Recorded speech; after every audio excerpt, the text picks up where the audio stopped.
Assalamualaikum warahmatullahi wabarakatuh. Sebelumnya izin memperkenalkan diri, saya Nadifa Isma Aulia dengan NPM 221506145 dari kelas PSTIA. Di sini saya akan menjelaskan materi seputar mata kuliah AI dari video 1 sampai video ketiga. Oke, lanjut aja ke materi yang pertama, yaitu mengenal AI. Nah, jadi AI ini merupakan singkatan dari Artificial Intelligence atau yang biasa disebut juga dengan kecerdasan buatan. Itu adalah teknologi yang dirancang untuk membuat sistem komputer mampu meniru kemampuan intelektual manusia. AI memiliki banyak contoh seperti Google Maps, game, fitur mencari spam pada email, face look pada HP, filter IG, pendeteksi plat kendaraan, lift, dan perabot rumah tangga elektronik lainnya. Definisi AI pertama kali dikeluarkan pada tahun 1978. Saat itu orang mengatakan bahwa AI adalah sebuah sistem yang bisa berpikir seperti manusia. Pada 1990, definisi AI nggak hanya bisa berpikir seperti manusia, melainkan bisa melakukan seruan layaknya manusia. Selanjutnya, pada tahun 1992, AI itu memiliki definisi baru kan, karena semakin berkembang, yaitu sistem yang bisa berpikir dengan rasional. Lalu selanjutnya, pada tahun 1998, AI itu diperbarui menjadi sistem yang bisa bertindak secara rasional. Definisi inilah yang sampai sekarang masih.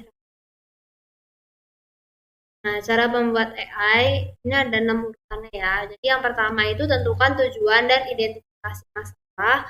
Lalu yang kedua, pilih dan tentukan jenis AI yang dipakai. Ketiga, mempelajari dengan seksama AI yang sudah ditentukan untuk mendapat model. 4. Melakukan pemrograman atau pembuatan software. 5. Penyempurnaan dan optimasi. 6. Penanaman software yang telah sempurna dibuat ke dalam mesin atau komputer untuk membuat mesin menjadi cerdas. Lanjut, di sini ada 4 teknik dasar pada AI, yaitu yang pertama yaitu searching. Searching adalah teknik untuk menemukan langkah-langkah sistematis untuk mencapai tujuan. 2. Reasoning merupakan teknik untuk menarik kesimpulan berdasarkan fakta-fakta yang terjadi.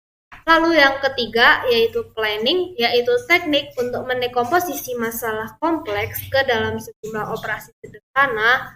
Lalu yang keempat yaitu learning, adalah teknik untuk mengajarkan pola data kepada komputer untuk memperoleh pengetahuan. Lanjut ke materi yang kedua, yaitu mengenal konsep ruang keadaan. Nah, ruang keadaan ini adalah representasi dari semua kemungkinan konfigurasi atau keadaan yang bisa dihadapi saat mencari solusi untuk suatu. Nah, ini terdiri dari tiga, yaitu initial state atau yang biasa disebut juga dengan keadaan awal. Lalu yang kedua yaitu ada operator atau usaha yang dilakukan. Lalu yang ketiga yaitu ada goal state, itu keadaan yang dicapai. Nah, contoh permasalahan yang di sini bisa dilihat ada gambar 2 buah ember dan 1 buah keran air.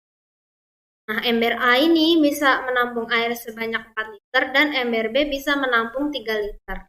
Nah, pertanyaannya gimana caranya agar ember B ini bisa terisi air 2 liter tanpa penggaris dengan catatan embernya. Dan usaha yang dilakukan itu harus lanjutkan, kita harus tahu keadaan initial state. Jadi bisa ketahui initial state-nya itu ember A sama ember B itu kosong, dan goal state-nya itu ember B itu harus terisi 2 liter, tapi ember A ini masih mau ada airnya atau enggak.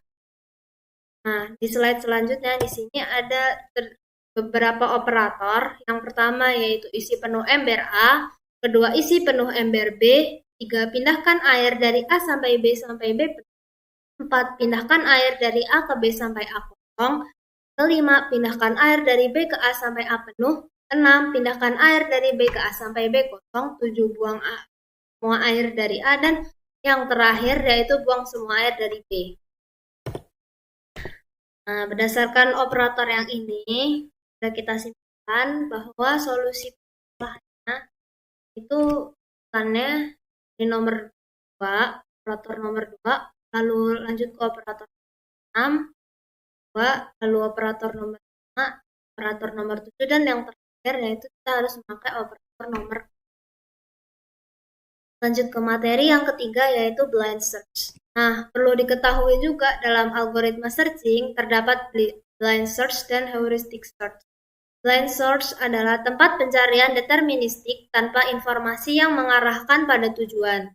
Contohnya yaitu BFS, Breadth First Search, DFS, Depth First Search, dan S, Uniform Cost Search. Nah, algoritma heuristic search adalah metode yang melibatkan adaptasi pendekatan terhadap suatu masalah berdasarkan solusi sebelumnya untuk masalah serupa. Contohnya yaitu hill climbing, greedy batch first search, dan A-star. Ini bisa dilihat kan ada gambar struktur pohon dari BFS atau yang biasa disebut dengan breadth first search. Nah, sebelum membahas soal BFS, DFS, sama UCS ini, aku mau bahas tentang struktur pohon dulu. Nah, karena struktur pada searching ini mirip kayak struktur pada pohon yang dimana di atasnya itu ada level 1 atau level yang paling atas yaitu root atau akar, ini initial state ini, lalu di bawahnya ini untuk B dan C ini. D, E, F, G ini level 2, H, I, J, K, L, M ini level 3, lalu goal state atau OPQRS ini biasa disebut dengan level 4. Nah, di sini bisa dilihat struktur pohon pada BFS ini bentuknya seperti pohon terbalik. Nah, kalau pohon yang asli itu akarnya bakalan di bawah, tapi kalau ini akarnya ada di atas.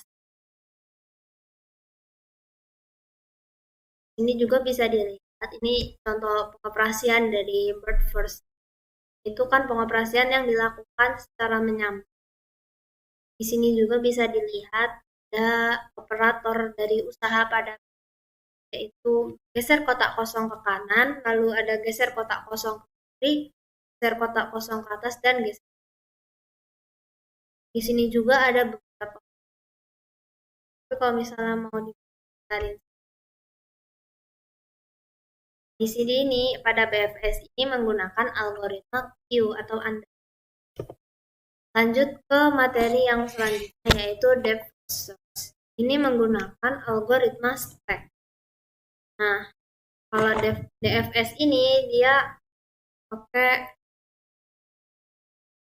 algoritma secara mendalam gitu ya.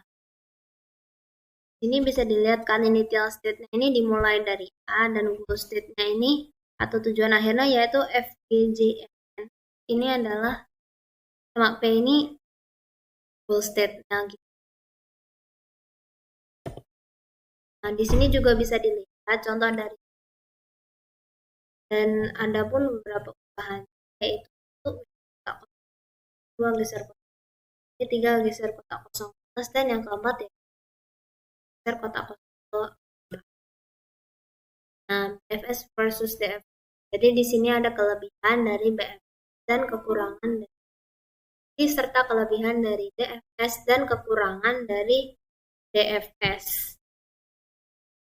Ini bisa dilihat kan ada kelebihan dari BFS yaitu ini bisa melakukan operasian dengan komplit dan optimal, tetapi kekurangannya itu membutuhkan banyak memori. Itu kalau untuk DFS ya operasinya nggak komplit, nggak optimal, tapi kelebihannya itu dia membutuhkan memori yang lebih sedikit. Lanjut di sini ada uniform cost search. Nah, di sini bisa dilihat agak ini nilainya 20. Nah, jadi UCS ini dia harus menggunakan harga ketika melakukan pencarian seperti ini. Dari A ke B ini cost search-nya 12, A ke C ini cost-nya ada 20. Itu contoh dari uniform cost. Di sini bisa dilihat yaitu rute terbaiknya yaitu dari A, B, lalu ke E, dan nilainya itu 32. Oke, jadi itu saja yang bisa saya sampaikan. Kurang lebihnya mohon maaf jika ada kesalahan. tambahan dan saya ucapkan terima kasih. Wassalamualaikum warahmatullahi wabarakatuh.